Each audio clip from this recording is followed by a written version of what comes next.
សេចក្តីប្រកាសគាំទ្រខ្ញុំបាទរេណូរាអគ្គនាយកគេហទំព័រសារព័ត៌មាននីណាញូព្រមទាំងសហការីទាំងអស់សូមប្រកាសគាំទ្រយ៉ាងពេញទំហឹងនៅយុទ្ធសាស្ត្រនយោបាយរបស់សម្ដេចមហាបវរធិបតីហ៊ុនម៉ាណែតនាយករដ្ឋមន្ត្រីនៃព្រះរាជាណាចក្រកម្ពុជាក្នុងការដោះស្រាយបញ្ហាប្រាសាទតាមាន់ធំប្រាសាទតាមាន់តូចប្រាសាទតាក្របីនិងតំបន់មុំ3តាមផ្លូវច្បាប់អន្តរជាតិទៅកាន់តុលាការយុត្តិធម៌អន្តរជាតិ ICJ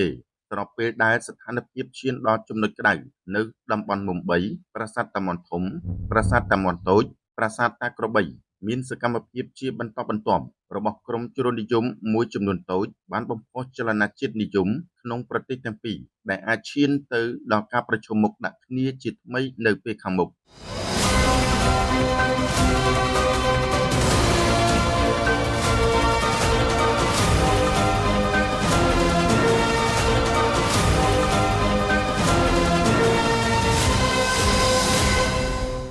អង្គភាពគេហទំព័រសារព័ត៌មាននីណាញូបានមើលឃើញថារាជរដ្ឋាភិបាលដឹកនាំដោយគណបកប្រជាជនកម្ពុជាដែលមានសម្ដេចតេជោហ៊ុនសែនអតីតនាយករដ្ឋមន្ត្រី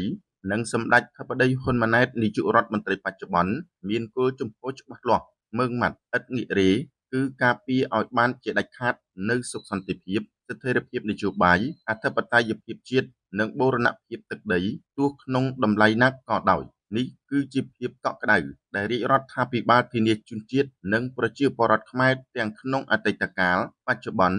និងអនាគតអង្គភាពគេហទំព័រសារព័ត៌មាននីណាញូសង្ឃឹមនិងជឿជាក់ថាការយកបញ្ហាប្រាសាទតាមាន់ធំប្រាសាទតាមាន់តូចប្រាសាទតាក្របីនិងតំបន់មុំ3ទៅកាន់តុលាការយុត្តិធម៌អន្តរជាតិគឺជាជំហានយុត្តិធម៌សុចរិតភាពដើម្បីការពារបូរណភាពទឹកដីនិងអធិបតេយ្យភាពជាតិដោយផ្អែកលើច្បាប់អន្តរជាតិដែលជាចំណុចដ៏សំខាន់នៅក្នុងការជំរុញធានាបាននូវសន្តិភាពនិងស្ថិរភាពពេញលេញម្យ៉ាងវិញទៀតក៏សូមអំពាវនាវឲ្យប្រជាពលរដ្ឋខ្មែរគ្រប់និន្នាការទាំងអស់ទាំងក្នុងនិងក្រៅប្រទេសរួមគ្នាជាឯកភាពនៅក្នុងការគាំទ្រនីតិវិធីដោះស្រាយរបស់រាជរដ្ឋាភិបាលនិងការពារផលប្រយោជន៍ជូនជាតិដើម្បីថែរក្សាការពារបូរណភាពទឹកដីនិងការពារដែនអធិបតេយ្យភាពឲ្យបានគង់វង្សយូរអង្វែងថ្ងៃច័ន្ទ